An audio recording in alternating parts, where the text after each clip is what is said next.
Salam sejahtera saudara-saudara yang terkasih dalam Tuhan kita Yesus Kristus. Kita akan masuk dalam ibadah keluarga. Dan pembacaan kita pada hari ini terambil dari Kisah Para Rasul pasal 3 ayat 11 sampai dengan ayatnya yang ke-20. Kisah Para Rasul pasal 3 ayat 11 sampai dengan ayatnya yang ke-20. Sebelum kita membaca dan kita merenungkan firman Tuhan, marilah kita berdoa minta pimpinan Roh Kudus. Kita berdoa. Tuhan Yesus yang baik, terima kasih untuk hari yang Kau berikan kepada kami, di mana pada hari ini juga, di dalam hari ini juga, kami mengucap syukur, kami akan masuk dalam persekutuan bersama-Mu Bapa. Tuhan, kami akan membaca, merenungkan firman-Mu, berkata-katalah untuk kami, curahkan Roh Kudus ke atas kami, supaya kami dapat mengerti apa kehendak Tuhan. Terima kasih Tuhan Yesus. Amin. Marilah kita sama-sama membaca dari Kisah Para Rasul pasal 3 ayat 11 sampai dengan ayat ke-20 yang menyatakan, karena orang itu tetap mengikuti Petrus dan Yohanes, maka seluruh orang banyak yang sangat keheratan itu datang mengerumuni mereka di serambi yang disebut serambi Salomo. Petrus melihat orang banyak itu lalu berkata, "Hai orang Israel, mengapa kamu heran tentang kejadian itu? Dan mengapa kamu menatap kami seolah-olah kami membuat orang ini berjalan karena kuasa atau kesalehan kami sendiri? Allah Abraham, Ishak, dan Yakub, Allah nenek moyang kita telah memuliakan hamba-Nya, yaitu Yesus yang kamu serahkan dan ditolak di depan Pilatus, walaupun Pilatus berpendapat bahwa ia harus dilepaskan. Tapi kamu telah menolak yang kudus dan benar, serta menghendaki seorang pembunuh sebagai hadiahmu. Demikianlah ia, pemimpin kepada hidup, tetap telah kamu bunuh. Tapi Allah telah membangkitkan dia dari antara orang mati, dan tentang hal itu kami adalah saksinya. Dan karena kepercayaan dalam nama Yesus, maka nama itu telah menguatkan orang yang kamu lihat dan kamu kenal ini. Dan kepercayaan itu telah memberi kesembuhan kepada orang ini di depan kamu semua. Hai saudara-saudara, aku tahu bahwa kamu telah berbuat demikian karena ketidaktahuan, sama seperti semua pemimpin kamu.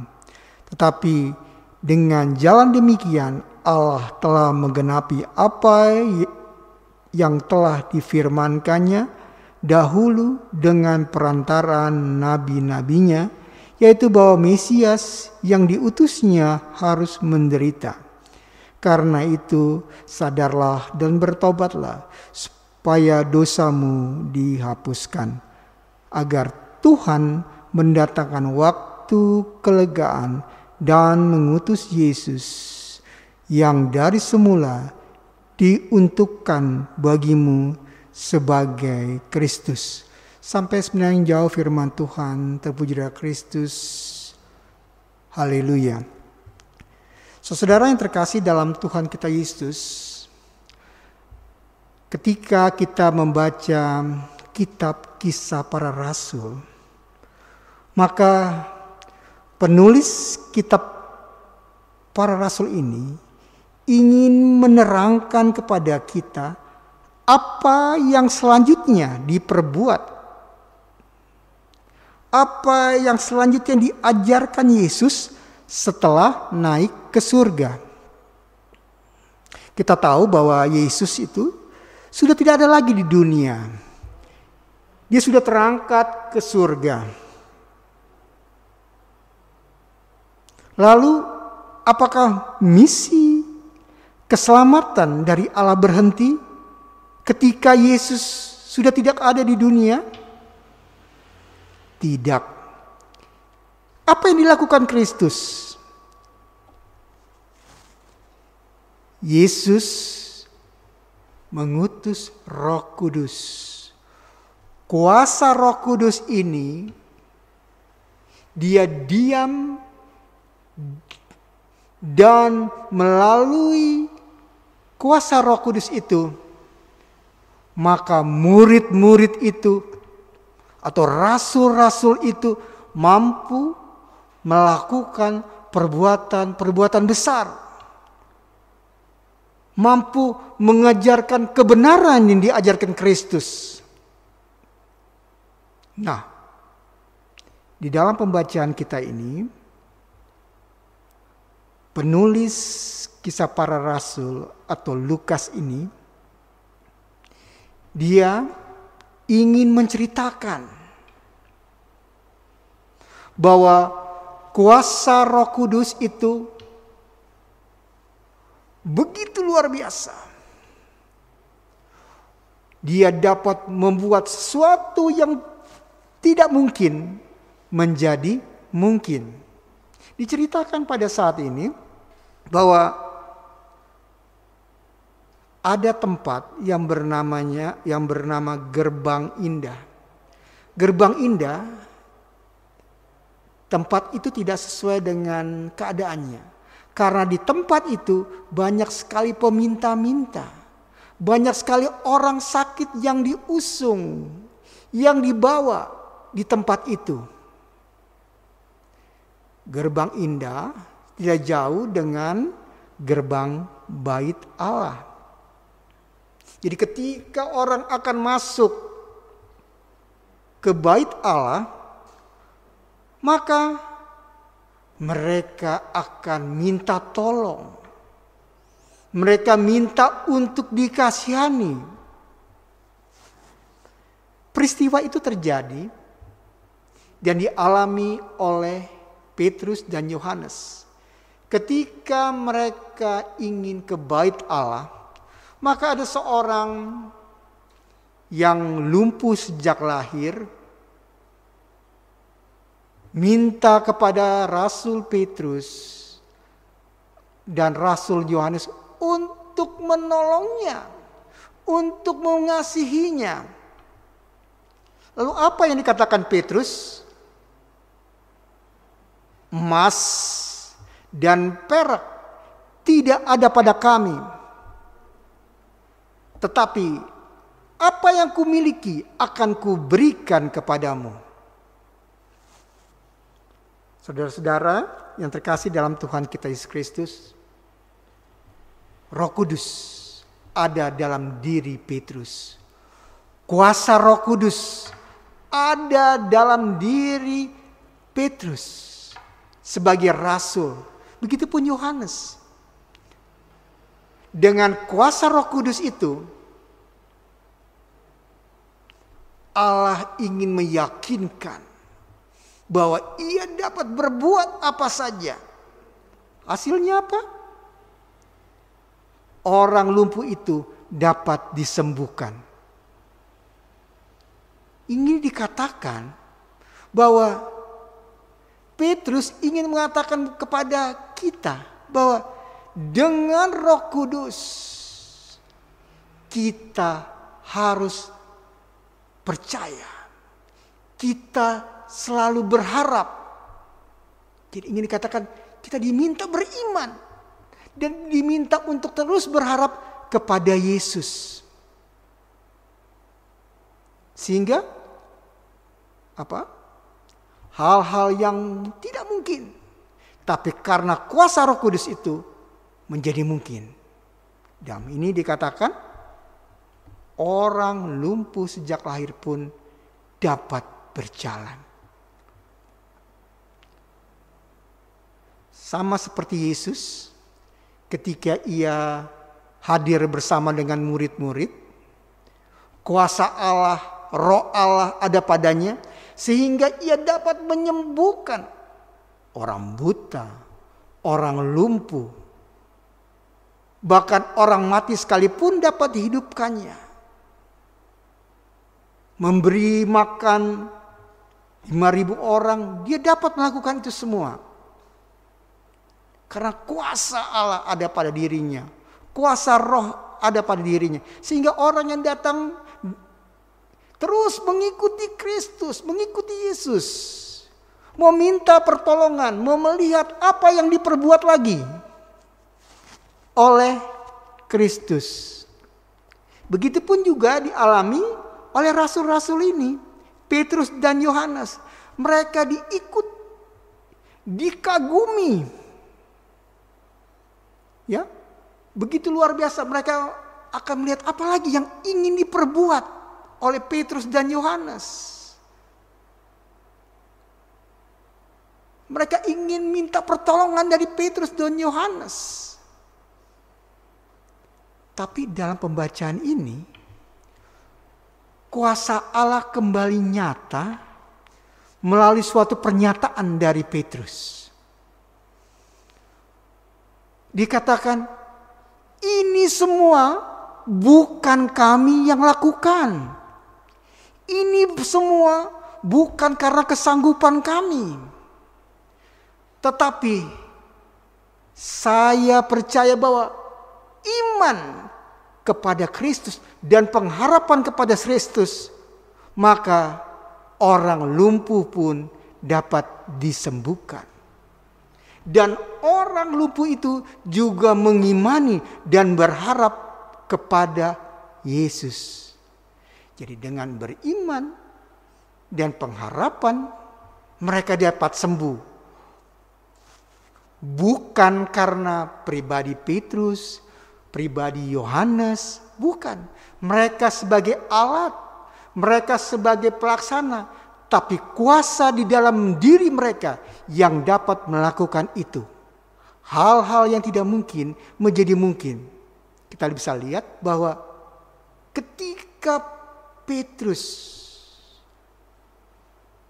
Roh Kudus hadir dalam dirinya dan kuasanya, melalui perkataannya, maka ada 3.000 orang minta diri dibaptis. Mereka tekun dalam persekutuan. Mereka tekun dalam pelayanan. Bukan Petrus yang melakukan itu, tapi kuasa Roh Kudus, kuasa Allah yang berada dalam diri Kristus itu mampu melakukannya, Pak. Dan itulah bahwa Petrus, Yohanes ataupun rasul-rasul itu, dia menjadi alat, menjadi pelaksana untuk misi Allah. Kedua, ingin dikatakan di sini bahwa ketika kuasa Roh Kudus itu berada di dalam diri Petrus, ia ingin katakan bahwa kita harus hidup benar di dalam ketaatan dan dalam kesetiaan, hidup di dalam Tuhan. Harus hidup yang benar. Ya, itu yang dikehendaki. Dan jika kita tidak benar, maka Petrus katakan, bertobatlah. Kembali dari kegelapan menuju terang. Ini yang diinginkan. Ini kuasa Roh Allah bekerja dalam diri Kristus sehingga ia lantang mengatakan itu kepada orang-orang yang mengikuti dia saat itu. Saudara-saudara yang terkasih dalam Tuhan kita Yesus Kristus, melalui pembacaan ini, apa yang ingin dikatakan, apa yang dikehendaki dari Kristus tentang pembacaan ini? Pertama-tama, yang ini dikatakan bahwa Petrus, Yohanes adalah alat Tuhan. Mereka boleh dikagumi, mereka boleh dibanggakan. Tapi dalam pernyataannya, kuasa Allah yang ada dalam diri mereka yang mampu melakukan hal-hal yang besar, bukan pribadi-pribadi mereka. Terkadang dalam hidup kita merasa dikagumi. Terkadang kita merasa dibanggakan. Tapi dalam pembacaan ini, sebagai orang yang percaya, beriman dan berharap kepada Kristus, ingin dikatakan bahwa kita ini adalah sebagai alat-alat Tuhan. Roh Kudus, kuasa Roh Kudus yang bekerja dalam diri kita, yang memampukan kita dapat melakukan hal-hal yang besar. Di dalam ibadah ini, seorang bapak ditempatkan di tengah-tengah keluarga ini, di keluarganya, dapat dikagumi anak, dapat dikagumi oleh seluruh keluarganya, istrinya. Bukan karena dia mampu, tapi karena kuasa Allah dalam dirinya bekerja. Ketika seorang ditempatkan di dalam perusahaan, bukan karena dia mampu, tapi ketika dia beriman dan berharap kepada Yesus, ia dapat menjadi contoh bagi orang-orang lain. Itu yang diharapkan Allah. Itu yang diinginkan Allah. Kita hanya sebagai alat. Kedua, yang dikatakan bahwa lakukanlah kebenaran dalam kesetiaan dan ketaatan kepada Kristus. Dengan kata lain, jika kita mulai melakukan hal-hal yang tidak dikehendaki Allah, maka bertobatlah kembali. Ingin dikatakan di sini, kita kembali kepada Kristus. Karena kita tahu Yesus mati. Yesus mati, ketika dia mati, dia membenamkan dosa kita di dalam kematiannya. Tetapi ketika ia bangkit, itu ingin menyatakan itu adalah kedaulatan Allah. Dan ketika dia bangkit, kita diperdamaikan dengan Allah. Untuk itu, ketika kita sudah diperdamaikan, janganlah kita berbuat dosa lagi. Hiduplah dengan benar di dalam ketaatan, dalam kesetiaan bersama dengan Kristus. Bagaimana hidup yang benar? Jaga hubungan kita dengan Allah. Jaga hubungan kita dengan sesama kita. Menjaga hubungan dengan Allah, hal-hal yang mudah. Mungkin Ebenezer sudah mulai dengan ibadah on-site. Jemaat sudah bisa hadir. Kita diminta datang, tapi kita harus mendaftarkan diri kita dulu ke gereja. Supaya kita bisa hadir di ruang-ruang ibadah. Jangan jauh dari persekutuan. Ambil bagian saudara. Masuk persekutuan bersama dengan Kristus. Berterima kasih dengan segala berkat yang Tuhan berikan kepada saudara dan saya. Menjaga baik dengan sesama bagaimana? Kita diminta ketika kita melihat saudara-saudara kita mengalami kesulitan, datanglah sebagai orang yang mampu menolong. Ketika kita melihat saudara kita dalam keadaan lemah, datanglah sebagai seorang yang dapat menguatkan. Ketika kita dapat melihat saudara dalam keadaan sedih, datanglah sebagai seorang penghibur. Tentunya datang bersama dengan Allah. Tema hari ini adalah hidup sebagai komunitas pemulih. Kita adalah komunitas anak-anak Allah, jemaat Allah. Ketika kita dihadirkan di mana saja, maka kita lakukan kehendak Allah dengan kebenaran. dan yakinkan bahwa saudara dan saya dipakai Tuhan untuk sebagai pelaksana di dalam misi Kristus. Tuhan Yesus memberkati kita semua. Amin. Saudara yang terkasih dalam Tuhan kita Yesus Kristus, kita sudah mendengar firman Allah. Sekarang kita akan masuk di dalam doa. Kita berdoa. Tuhan Yesus yang baik, Allah yang hidup, terima kasih. Kami bersyukur memiliki Tuhan yang hidup. Ketika Engkau tidak ada di dunia ini lagi, tapi Engkau mencurahkan Roh Kudus ke atas kami. Sehingga Roh Kudus itu dengan kuasanya, ketika Ia ada berada dalam diri kami, maka kami dapat melakukan hal-hal yang luar biasa, Bapa. Untuk itu, ajarlah kami mengimaninya. Ajarlah kami terus berharap kepada Engkau sebagai Tuhan dan Juru Selamat kami. Tuhan Yesus, pulihkanlah hidup kami. Sebagai manusia kami mungkin sering jatuh di dalam dosa, tapi kami yakin melalui pembacaan ini Roh Kudus dapat merubah kami. Sehingga ketika Ia hadir dalam kehidupan kami,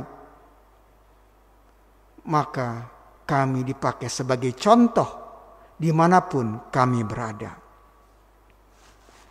Tuhan Yesus yang baik, terima kasih untuk persekutuan ini. Kami yakin dan kami percaya di dalam persekutuan ini ada berkat Tuhan. Melalui pembacaan ini kami akan dikuatkan. Terima kasih Tuhan Yesus.